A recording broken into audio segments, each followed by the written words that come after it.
Hello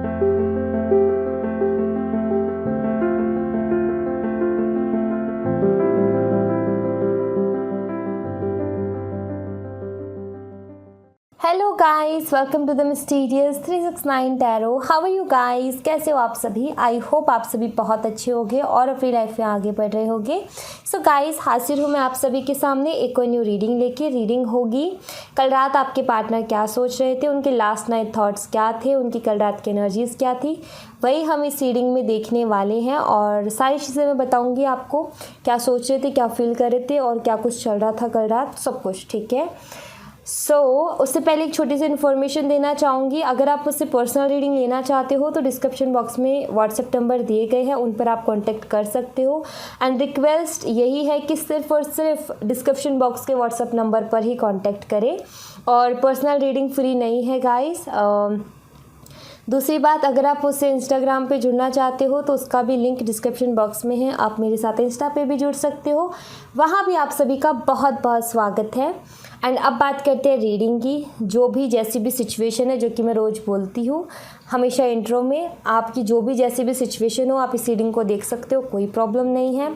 gender का भी कोई इशू नहीं है। बस इस बात का ध्यान रखना है आपने कि ये एक जर्नल और कलेक्टिव रीडिंग है, बहुत सारे लोगों के लिए की जाती है। सो ज़रूरी नहीं कि हर एक मैसेज आपसे रेजोनेट करे। सो जो मैसेजेस आपसे रेजोनेट करते हैं उन मैसेजेस को एक्सेप्ट कीजिए, बाकी आप दूसरों के लिए छोड़ दीजिए। ओके, तो चलिए अब रीडिंग को शुरू करते हैं। एक और छोटी सी रिक्वेस्ट है, नीचे एक रेड कलर का सब्सक्राइब का बटन होगा, उसको ज़रूर से क्लिक कर दीजिएगा। उसी के साइड में बेल आइकन का बटन होगा, उसको भी ज़रूर से क्लिक कर दीजिएगा। जैसे बेल आइकन के बटन को क्लिक करोगे तो 2-3 ऑप्शन आपके सामने खुल के आएंगे, जिस पर से आपको ऑल नोटिफिकेशन पे क्लिक करना है। और ये एकदम फ्री है, और इससे क्या होगा, जब भी मैं न्यू वीडियो अपलोड करूँगी तो सबसे पहले नोटिफिकेशन आपको मिलेगी और आप सबसे पहले वीडियो को देख पाओगे। तो चलिए अब देखते हैं आपके पार्टनर की लास्ट नाइट थॉट्स, कि आपके पार्टनर कल रात क्या सोच रहे थे, क्या फील कर रहे थे, उनके फीलिंग, इमोशन, थॉट्स देखेंगे हम लास्ट नाइट के। So let's see. पहला कार्ड है एट ऑफ पेंटिकल्स, दूसरा कार्ड है यहाँ पर page of pentacles,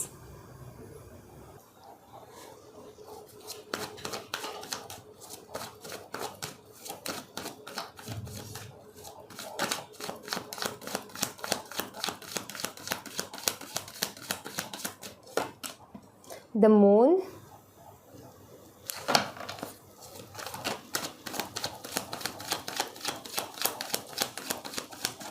and 5 of wands,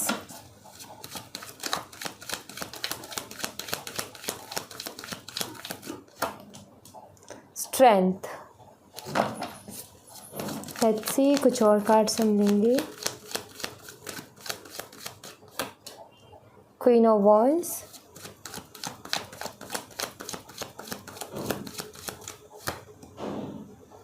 the Empress,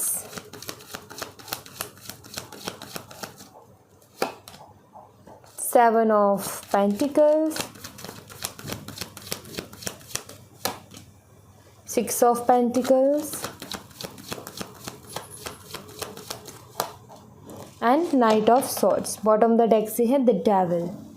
तो साइन जो आए हैं सबसे पहले आपको वो बता देती हूँ। यहाँ पर स्ट्रांगली साइन मुझे दिख रहे हैं taurus, Virgo and Capricorn, Pisces और लियो। तो वृषभ, कन्या, मकर राशि, मीन राशि, सिंह राशि और कैप्रिकॉर्न भी स्ट्रांगली साइंस में मुझे यहाँ पर नज़र आ रहा है। नंबर की बात करूँ तो number 8, 11, 13, number 5, number 8 again, number 13, number 3, number 7, number 6 and number 12। तो ये नंबर है। नंबर 8 मुझे बहुत ज़्यादा हाईलाइटेड और स्ट्रॉन्ग नंबर दिख रहा है। और उसी के साथ अगर मैं मंथ की बात करूँ तो अगस्त का मंथ एंड सितंबर का मंथ और मार्च का मंथ मुझे यहाँ पर स्ट्रांगली नज़र आ रहा है। और उसी के साथ जून का मंथ भी। ओके, सो ये मंथ मुझे स्ट्रांगली नज़र आ रहे हैं यहाँ पर। ये मंथ, साइन और डेट्स हैं जो कि स्ट्रांगली यहाँ पर प्रेजेंट है।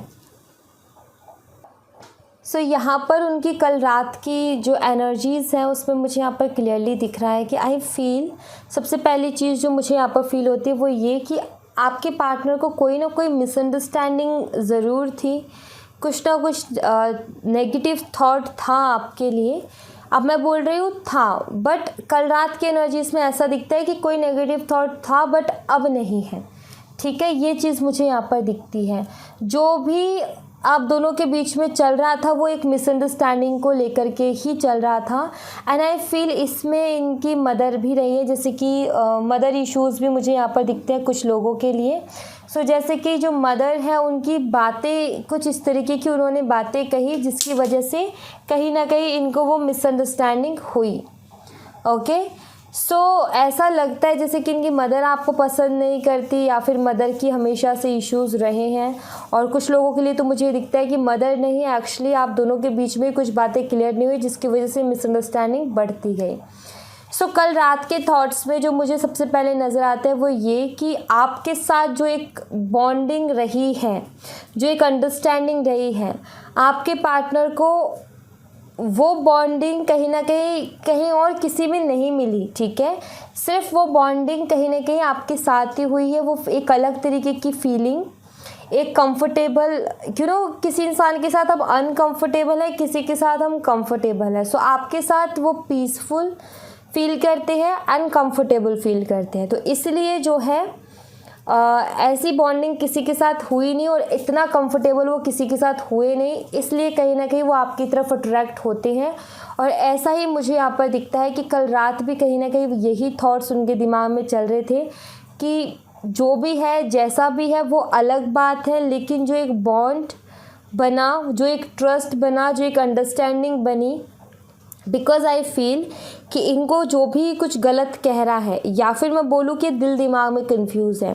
जैसे कि दिल कुछ और कहता है, दिमाग कुछ और कहता है। दिमाग कहता है कि जो बाहरी लोग कह रहे हैं वो सच है या फिर जो मैं सोच रहा हूँ वो सच है। दिल कहता है कि नहीं, तुम गलत सोच रहे हो, वो इंसान ऐसा है ही नहीं, क्योंकि तुम उसके साथ रहे हो, तुम्हारा काफ़ी अच्छा रिलेशनशिप रहा है। तो उससे जब हम किसी इंसान के साथ रहते हैं तो कहीं ना कहीं कुछ बातें हमारे दिमाग में रहती हैं और उससे रिलेटेड अगर हमें कोई गलत बात कहता है तो हमें तुरंत वो एहसास होता है कि यार इसके साथ मैं इतने दिन रहा था या रही थी, तो कहीं ना कहीं ऐसा इंसान तो नहीं है, मैंने तो कभी देखा नहीं। तो वो चीज़ कहीं ना कहीं इनको लिए ना कन्फ्यूज़न बनी हुई है, ऐसा मुझे दिखता है। अब चाहे प्रॉब्लम और चैलेंजेस कुछ भी हो, ठीक है, बट आपके पार्टनर का एक नज़रिया है आपको देखने का। उनको दिखता है कि आप सच में इनसे बहुत प्यार करते हो, ये उनका दिल कहता है उनसे, दिमाग नहीं। दिमाग कुछ और कहीं और ही चलता है, ठीक है, बट दिल कहता है कि आप कहीं ना कहीं उनसे बहुत प्यार करते हो। और यहाँ पर कार्ड से मुझे ये नज़र भी आ रहा है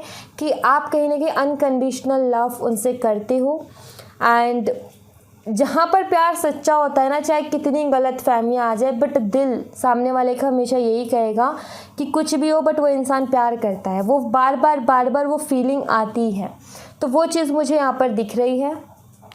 एक मैरिज मटेरियल की तरह आपको देखते हैं, सारे गुण, सारी क्वालिटीज़ उनको दिखती है। उनका दिल कभी ये मानने के लिए तैयार नहीं है कि आप कहीं गलत हो या फिर आपने कुछ गलत किया है। उनका दिल बहुत रिस्पेक्ट करता है आपकी। दिमाग की मैं नहीं कहूँगी, क्योंकि दिमाग में बहुत सारे थॉट्स आते हैं, बहुत सारे लोग कुछ कहते हैं तो दिमाग एक अलग ही तरीके से सोचता है। बट जब वो फीलिंग्स और इमोशंस के साथ आपके बारे में सोचते हैं तो बहुत ज़्यादा रिस्पेक्ट नज़र आती है। एंड ऐसा नज़र आता है जैसे कि वो आपको कहीं ना कहीं समझते हैं। बट वहीं पर अगर दिमाग की बात आ जाए तो ऐसा नज़र आता है जैसे कि उनसे ज़्यादा नासमझ कोई नहीं है। तो वो चीज़ मुझे यहाँ पर दिखती है। एक्चुअली आपके अंदर क्वालिटीज़ और जो एक मैरिज मटेरियल की तरह आपको देखते हो, उस चीज़ को देखते हुए इनका मन करता है कि ये इस रिलेशनशिप में एक स्टेबिलिटी लेकर के आएँ, बैलेंस बनाएं और इस रिलेशनशिप के लिए वर्क करें। बट अगेन बोलूँगी, दिल और दिमाग में कंफ्यूज है, ठीक है, दिल और दिमाग में कंफ्यूज है। दिल कुछ और कहता है, दिमाग कुछ और कहता है। तो वो कन्फ्यूज़न मुझे यहाँ पर क्लियरली नज़र आ रही है। सो कल रात भी काफ़ी सारे थॉट्स आए जिनमें ये कंफ्यूज हुए और किसी एक फाइनल डिसीज़न पर नहीं पहुँचे। बट एक चीज़ मुझे ज़रूर दिखती है कि ये रिकन्सिलिएशन चाहते हैं, ये आपकी तरफ बढ़ना भी चाहते हैं, ये इस रिलेशनशिप में स्टेबिलिटी भी चाहते हैं, लेकिन बस उसको एक्सेप्ट नहीं कर रहे हैं। बिकॉज दिमाग नहीं मान रहा, इसलिए वो एक्सेप्ट नहीं कर रहे हैं, ठीक है। जैसे कि दिल और दिमाग हाँ बोल देना एक चीज़ पर तो वो हो जाता है एक डिसीज़न, फाइनल डिसीज़न। बट उस फाइनल डिसीज़न पर ये नहीं पहुंच पा रहे, बट आपके लिए अट्रैक्शन बहुत है, यहाँ पर ये चीज़ मुझे दिखती है। एंड ऐसा भी मुझे दिखता है जैसे कि इन्होंने अपनी लाइफ में कोई गोल सेट किया है एंड उस गोल को अचीव करने के लिए बहुत मेहनत कर रहे हैं, बहुत ज़्यादा हार्ड वर्क कर रहे हैं। एंड ऐसा दिखता है जैसे कि इनको टाइम बहुत कम मिल रहा है, सो रात में लेट नाइट तक ये काम करते रहते हैं और काम करते करते ही इनके थॉट्स बहुत ज़्यादा आते हैं, जैसे कि कुछ भी हम काम कर रहे हैं और हमारे दिमाग में कुछ और चल रहा है, काम हम कुछ और कर रहे हैं, सोच कुछ और रहे हैं, तो वो एनर्जी दिखती है। दिल से सोच रहे थे कल रात, अच्छी बात तो ये दिखी मुझे कि दिल से सोच रहे थे, और जब दिल से सोचते हैं तो इनको फ़र्क नहीं पड़ता कि लोग क्या कहते हैं, या फिर एक होता है ना कि हम किसी से प्यार करते तो उसकी लाख बुराइयां भी हम इग्नोर कर देती हैं। तो वो क्यों करते, क्योंकि हम उसके लिए सिर्फ़ और सिर्फ दिल से सोचते हैं। इसलिए अगर दिमाग से सोचे तो हम कभी उसकी वो गलतियां हैं या बुराइयां उनको माफ़ नहीं कर सकती हैं। तो ये दिल से सोच रहे थे कल रात, और कहीं ना कहीं जो भी एक मिसअंडरस्टैंडिंग है वो भी कहीं ना कहीं उसको भी इग्नोर कर रहे थे। तो वो चीज़ यहाँ पर मुझे दिखती है कि रिस्पेक्ट है इनके दिल में, बट प्यार भी है, इमोशंस भी है, बट उसको ये एक्सेप्ट नहीं कर रहे हैं। मतलब कि अंदर ही अंदर दिल जानता है, दिल एक्सेप्ट करता है, बट बाहर एक एक्सेप्ट करना ज़रूरी होता है उस चीज़ को। क्योंकि अगर आप ये रहे कि मैं कुछ बात कह रही हूँ, मान लो अभी कार्ड्स है मेरे सामने, अब ये सारी बातों को मैं दिल में रखूँ और मैं कुछ बोलूँ ही ना, और मैं ये सोचूं कि अब आप अपने आप समझ जाओगे, तो वो चीज़ कहीं ना कहीं कभी किसी को समझ में नहीं आएगी। मैं जब बोलूँगी तभी कहीं ना कहीं आप तक वो बात पहुँचेगी और आप उसको सुन पाओगे और समझ पाओगे। तो वही चीज़ है कि दिल एक्सेप्ट करता है लेकिन ये बोलते नहीं है मुँह से, तो वो चीज़ आप तक नहीं पहुँच पा रही है। तो वही चीज़ मुझे यहाँ पर क्लियरली दिख रही है कि आपके पार्टनर जो है ये कंफ्यूज रहते हैं दिल और दिमाग में, जिसकी वजह से कोई डिसीज़न नहीं ले पाते। और कल तो आई फील ये पिछले कुछ दिनों से काफ़ी बिजी चल रहे हैं अपनी लाइफ में, और कल रात पे काफ़ी लेट नाइट तक इन्होंने काम किया है, कोई गोल इन्होंने सेट किया है जिसको ये अचीव करना चाहते हैं, ऐसा मुझे यहाँ पर दिख रहा है। फैमिली की तरफ से इश्यूज़ नज़र आ रहे हैं, ऐसा लग रहा है जैसे कि इनकी मदर के साथ अभी इनकी नहीं बन रही है, बहुत ज़्यादा मदर के साथ आर्ग्यूमेंट्स होते हैं इनके, बहसबाजी बहुत ज़्यादा होती है इनकी मदर के साथ। एंड ऐसा भी मुझे दिख रहा है जैसे कि इनको ना आपके साथ ये रिलेशनशिप कंटिन्यू करने में रिस्क भी नज़र आता है कि बहुत बड़ा रिस्क होगा। अब वो रिस्क क्यों नज़र आता है, वो इसलिए नज़र आता है क्योंकि कुछ लोगों ने इनके दिमाग में बातें डाली हैं आपके लिए नेगेटिव, और इनका दिल कुछ और कहता है। जब ये अपनी दिल की सुन के करते हैं तो इनको ये फील होता है अगर मैंने अपने दिल की मानी और वैसे किया, और आगे जाकर के जो लोग बाहरी लोग मुझसे कह रहे हैं अगर वो सच निकल गया तो फिर क्या होगा। तो इसलिए इनको आपके साथ रिलेशनशिप कंटिन्यू करना थोड़ा सा रिस्की भी लग रहा है। तो ये भी नज़र आता है मुझे, मतलब कि ये दिख रहा है कि आधे तो नेगेटिव थॉट है, आधे पॉजिटिव थॉट है, और ओवरऑल एनर्जी कन्फ्यूज़न भरी है, मिक्स एनर्जी है, कन्फ्यूज़न भरी है, किसी एक डिसीज़न पर नहीं है, ये मुझे यहाँ पर क्लियरली दिख रहा है। लेट्स सी कुछ और देखते हैं और क्या कुछ चल रहा था इनके दिल और दिमाग में कल रात। ये तो है बहुत ज़्यादा confused, 2 of swords, see confusion, ये वही कार्ड है कन्फ्यूज़न का कि कुछ समझ में ही नहीं आ रहा है कि हो क्या रहा है और मुझे क्या करना चाहिए। ये चीज़ इनको समझ में नहीं आ रही। इनका बहुत मन करता है आपसे मिलने का, इनका कल रात ही मन कर रहा था कि क्यों ना इतना कंफ्यूज रहने की बजाय मैं एक बार मिल कर के बात ही कर लूँ, इसी टॉपिक पे बात कर लूँ, जिस चीज़ को लेकर के मुझे मिसअंडरस्टैंडिंग है उसको ही क्लियर कर लूँ। तो ये थॉट्स भी आ रहे थे इनके मन में कल रात।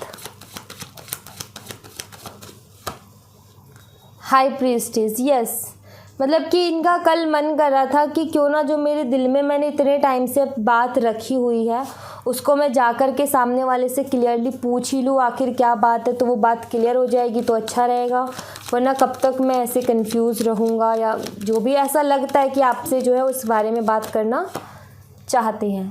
10 ऑफ कप्स, इनका पता क्या है, इनका सोचना ये है कि जो मैं सोच रहा हूँ ना वो सब गलत हो जाए, ठीक है। जो भी आपके लिए नेगेटिव थॉट इनके दिमाग में है, ये मन से दिल से ये चाहते हैं कि वो सब गलत साबित हो जाए, ताकि हम हैप्पीली इस रिलेशनशिप में आगे कंटिन्यू कर पाएँ।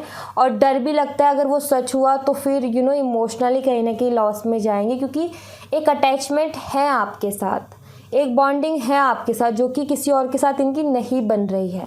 तो डर भी है और ये एक्सपेक्टेशन भी रखते हैं, और होप ये है कि ये सारी जो मेरे दिल और दिमाग में थॉट्स चल रहे हैं ये गलत साबित हो जाए और आप सही साबित हो जाओ, तो हैप्पीली कहीं ना कहीं इस रिलेशनशिप में हम आगे बढ़ सकते हैं। तो आई थिंक ये बहुत सारे लोग आपके रिलेशनशिप में इन्वॉल्व रहे हैं, उसी के साथ इनकी मदर भी रही हैं। सो मुझे ऐसा लगता है कि इनको आपके खिलाफ़ भड़काने वाले बहुत लोग हैं और इस रिश्ते से जेलस फील करने वाले भी बहुत लोग हैं, एंड जिसकी वजह से कहीं ना कहीं इस रिश्ते में प्रॉब्लम्स आ रही हैं। अदरवाइज़ और कोई प्रॉब्लम नहीं है, ये बाहरी लोगों का ही मुझे जो है इफ़ेक्ट नज़र आता है यहाँ पर। बिकॉज़ अगर ये दिल दिमाग में कंफ्यूज है वो इसीलिए है क्योंकि दिमाग में थॉट कहाँ से आए, किसी ने तो डाले हैं तभी तो वो थॉट आए, वरना दिल तो जो है उन सब चीज़ों को मना करता है कि नहीं तुम जो सोच रहे हो वो गलत है। दिल को पता है, लेकिन ये दिल की सुने तब ना, दिल की सुन के डिसीज़न नहीं ले पा रहे हैं क्योंकि फिर अटक जाते हैं ना, क्योंकि दिमाग फिर सहमति नहीं देता उस चीज़ पर। और इनकी पहली चीज़ क्या थी कि दिमाग से ही सोचते थे, दिल से तो ये कभी कभी सोचते हैं, जैसे कि कल रात ये दिल से सोच रहे थे बट उससे पहले दिमाग से ही सोच रहे थे। सो कहीं ना कहीं अटक जाते हैं। तो इनका दिल और दिमाग किसी चीज़ में राज़ी होता है तो ये एक्शन लेते हैं।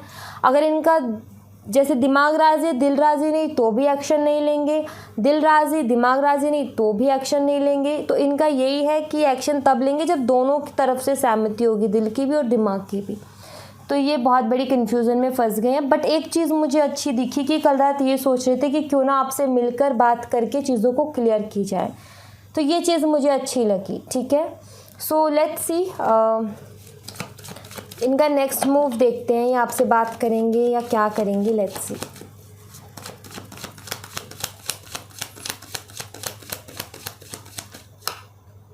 Nine of pentacles,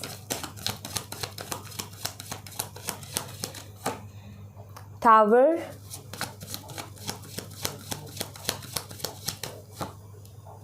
six of cups. ये बात करेंगे आपसे, ठीक है, ये बात करेंगे डेफिनेटली। जो भी आप दोनों के एस ऑफ कप्स, जो भी आप दोनों के बीच में चल रहा है ना, उसको ये क्लियर करेंगे। अब कुछ लोगों के लिए मुझे ऐसा दिखता है कि 1 महीने के अंदर बात करेंगे, अपना एक माइंडसेट बनाएंगे, क्योंकि एक मेंटली रेडी होना किसी चीज़ के लिए ज़रूरी होता है। जब इंसान मेंटली रेडी नहीं होता तो वो एक्शन नहीं लेता है। सो मेंटली रेडी होंगे, उसमें इनको 1 महीना लग जाएगा। और कुछ लोगों के लिए तो मुझे थोड़ा सा ज़्यादा टाइम लग रहा है यहाँ पर, कुछ लोगों के लिए तो लंबा ही टाइम है, जनवरी फरवरी तक नज़र आता है। बट कुछ लोगों का तो मुझे 1 महीने में, बिकॉज ये मेंटली अभी भी प्रिपेयर नहीं है। ये कोशिश करेंगे, जब तक कोशिश करेंगे कि मतलब खुद से सॉल्व करने की बहुत ज़्यादा कोशिश करेंगे। बिकॉज इनको एक चीज़ और लगेगी कि ट्रस्ट का प्रॉब्लम हो जाएगा। कहीं आपको ये फील ना हो जाए कि ये आपके ऊपर ट्रस्ट नहीं करते या आपके ऊपर भरोसा नहीं करते हैं। चलो बात नहीं हो रही, सेपरेशन में है, नो कांटेक्ट में है, कोई बात नहीं, लेकिन एक ये एहसास होना कि उसको मेरे ऊपर ही भरोसा नहीं है, तो वो कहीं ना कहीं काफ़ी ज़्यादा दिल तोड़ता है, तकलीफ़ पहुंचाता है। सो ये पहले अपनी पूरी कोशिश करेंगे कि खुद से ही जो है इस सिचुएशन से निकल आएँ, एक क्लियरिटी लेकर के और एक डिसीज़न पर पहुंच जाए। ऐसा दिखता है इनको प्रॉब्लम है एक्चुअली। एक बात पकड़ ली और उस बाल की खाल निकालने की इनकी आदत है, जिसकी वजह से हमेशा स्लो पड़ जाते हैं अपनी ज़िंदगी में और डिसीज़न लेने में पीछे रह जाते हैं, जिसकी वजह से इन्होंने पहले भी अपनी लाइफ में बहुत सारी चीज़ें गंवाई हैं और अभी भी ये वही गलती कर रहे हैं कि ये बाल की खाल निकालने में लगे हुए हैं। और वही है कि एक बार अगर कोई इनकी एक प्रॉब्लम है, इसीलिए आई थिंक इनको जानते हैं ना, उन्होंने ये गेम खेला है। इनकी प्रॉब्लम है कि इनके दिमाग में एक नेगेटिव थॉट डाल दो, ये उसी पे घूमता रहेगा और तब तक ये किसी से कोई लेना देना नहीं रखेगा। तो आई थिंक जिन्होंने ये काम किया है बहुत अच्छे से इनके नेचर को जानते हैं और उन्होंने ये जानबूझ के किया। इसको एक दिमाग में नेगेटिव थॉट डाल दो ताकि वो उस नेगेटिव थॉट के इर्द गिर्द घूमता रहेगा। इतने जैसे इसकी लाइफ में बाकी चीज़ें इससे दूर हुई हैं वैसे ही आप भी दूर हो जाओगे। तो ये एक प्लानिंग है, यहाँ पर मुझे ऐसा दिखता है कि जैसे प्लानिंग के साथ ये चीज़ की गई है। सो मैं यहाँ पर यही बोलूँगी कि बस हमारे हाथों में प्रे बचती है कि हम प्रार्थना करें कि जल्दी से कन्फ्यूज़न से बाहर निकल आएँ ताकि ये कोई डिसीज़न ले पाए, ये अपने दिल की सुन ले, अपनी इंट्यूशन की सुन ले और उसको फॉलो करें। बिकॉज़ दिमाग की सुनेंगे तो लोग दिमाग के साथ खेलेंगे, क्योंकि कुछ लोगों की कुछ कमज़ोरियाँ होती है। इनकी कमज़ोरी है ओवरथिंक और बाल की खाल निकालना, और उसी के साथ लोग खेल रहे हैं जो कि यहाँ पर क्लियरली मुझे दिख रहा है। सो मैं आपके लिए बाबा के मैसेजेस देखती हूँ, बाबा आपको क्या गाइड करेंगे, बाबा आपको क्या मैसेज देना चाहते हैं। Let's see, please Baba guide करें हमारे व्यूवर्स को।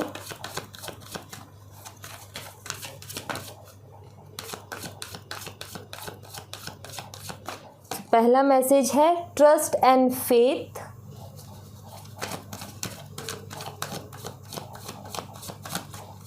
दूसरा है डिवाइन वननेस।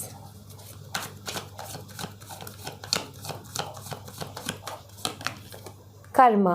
ओके, अभी एक बारी हम इन कार्ड्स को क्लियर करेंगे ताकि मैं आपको अच्छे से समझा पाऊँ कि आखिर बाबा आपसे कहना क्या चाहते हैं। ठीक है, तो चलिए शुरू करते हैं और देखते हैं इसमें। प्लीज़ बाबा बताएं यहाँ पर ट्रस्ट एंड फेथ का कार्ड क्यों है, ये हमें क्या मैसेज देना चाहता है। Trust and faith,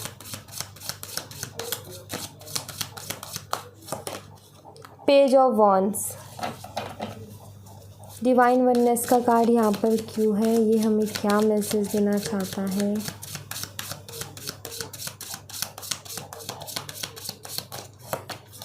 nine of cups, Karma का कार्ड यहाँ पर क्यों है बाबा।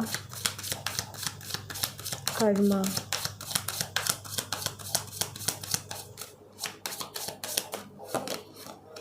Seven of wands. ओके,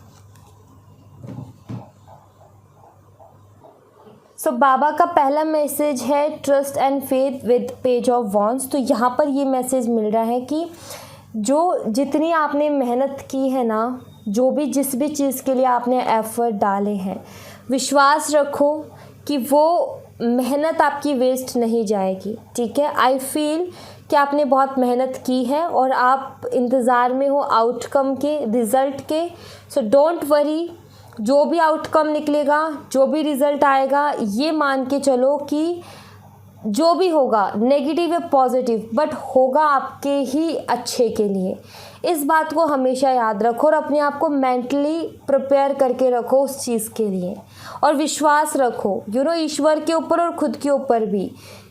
आप ये विश्वास रखो कि आप हम सब ईश्वर के बच्चे हैं। ठीक है, और अगर हम उनके ऊपर विश्वास दिखाते हैं तो वो हमारे साथ कभी कुछ गलत होने नहीं देंगे।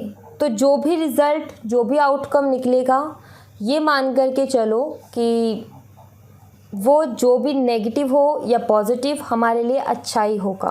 तो इस थॉट के साथ अपने आप को मेंटली प्रिपेयर कर लो। ठीक है, दूसरी चीज़ है डिवाइन वननेस। अगर अपने ड्रीम्स, जो आपकी ड्रीम्स हैं, जो आपके सपने हैं, अगर आपको वो पूरे करने हैं तो आपने सबसे पहले अपने आप को एक डिवाइन एनर्जी के साथ कनेक्ट करना पड़ेगा। डिवाइन एनर्जी के साथ कनेक्ट करने से क्या होगा कि आप कभी रास्ते से नहीं भटकोगे। आपको अपने जो भी आप चाहते हो, जो भी चाहते हैं, आपकी जो भी विशेज़ हैं उनको पूरा करना चाहते हो, पहला तो मैनिफेस्टेशन बहुत करनी पड़ेगी। दूसरा, अगर आप अपने आप को ईश्वर के साथ जोड़ते हो तो आपको आगे से आगे रास्ता दिखेगा। बिकॉज़ जब हम अपने आप को ईश्वर के साथ जोड़ते हैं तो क्या होता है कि हमारा मन और हमारा दिमाग दोनों ही शांत होते हैं, और जब शांत होते हैं तो हम अच्छा सोच पाते हैं। आपने एक चीज़ नोटिस की होगी कि हम किसी भी धार्मिक जगह पर जब जाते हैं, मंदिर में या कहीं भी, तो बड़ी शांति हमको फील होती है, बहुत अच्छा हमें फील होता है, रिलैक्स फील करते हैं हम। क्यों ऐसा हम करते हैं? बिकॉज़ वहाँ पर एनर्जीज़ बहुत हाई और बहुत पॉजिटिव होती हैं।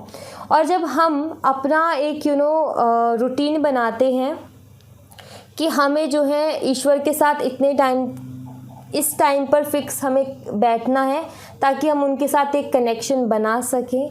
जब आप मेडिटेशन के थ्रू उनसे जुड़ते हो, अपने आप को कनेक्ट करने की कोशिश करते हो, तो वो पीसफुल एनर्जी, वो पॉजिटिव एनर्जी कहीं ना कहीं आपके अंदर आती है।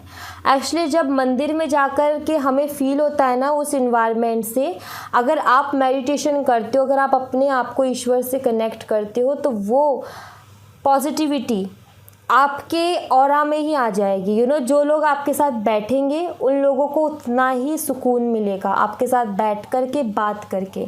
तो इसलिए आपको डिवाइन से कनेक्ट होने की ज़रूरत है।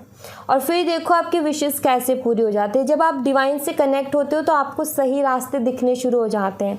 आप कंपेयर कर पाते हो कि कौन सा रास्ता गलत है और कौन सा सही है। कई बार क्या होता है कि भावनाओं में बह कर के हम क्या करते हैं कि भावनाओं में बह कर के गलत रास्ता और उसी पर चल देते हैं, और अटैचमेंट इतनी हो जाती है कि हमें पता है गलत है, फिर भी हम नहीं छोड़ पाते, वो अटैचमेंट की वजह से। बट जब हम डिवाइन से कनेक्ट हो जाते हैं तो कहीं ना कहीं हम इमोशनली बैलेंस हो जाते हैं, हमारी एनर्जीज बैलेंस हो जाती है, और फिर हम आराम से सही गलत में फ़र्क कर पाते हैं। तो इसलिए डिवाइन से जुड़ना बहुत ज़रूरी है। दूसरी चीज़ है कर्मा एंड 7 ऑफ वॉन्ड्स। जितने भी प्रॉब्लम्स आ रही हैं, जितने भी चैलेंजेस आ रही है, वो इस वजह से आ रही है बिकॉज एक कार्मिक टाइम चल रहा है, और इस कार्मिक टाइम पे सही गलत में फ़र्क करना आपके लिए थोड़ा सा मुश्किल भी रहेगा, क्योंकि कार्मिक टाइम में यही होता है कि इंसान अब सही गलत को नहीं पहचान पाता और बस एक ज़िद सी मन में बैठ जाती है और वैसा ही करता जाता है। तो इसलिए इस टाइम पर आपके लिए मेडिटेशन करना बहुत ज़रूरी है। अगर आप इस टाइम पर मेडिटेशन करते हो तो कहीं ना कहीं सही गलत में फ़र्क कर पाओगे। और चैलेंजेस इस टाइम पे ना दान वगैरह करो, चैरिटी वगैरह करो, जितने अच्छे काम कर सकते हो करो, ताकि कर्मा का जो हथौड़ा है वो थोड़ा धीरे से पड़े, ठीक है। सो इसलिए आप दान पुण्य का ये काम करते रहो, अच्छे काम करते रहो, अपने गुड कर्मास को बढ़ाओ ताकि बैड कर्मास का पलड़ा थोड़ा सा हल्का हो जाए, क्योंकि हमें नहीं पता, बहुत सारे जाने अनजाने हमारे कर्मा हो जाते हैं। और दूसरा, ओम मनी पद्मे हम का चैंट करो इस मंत्रा को, ये भी कर्मा के लिए ही मंत्रा होता है। सो ये जो कार्मिक टाइम है ईजिली निकल जाएगा, डोंट वरी। बट इस टाइम पर थोड़ा सा काम रहने की ज़रूरत है, थोड़ा सा शांत रहने की ज़रूरत है।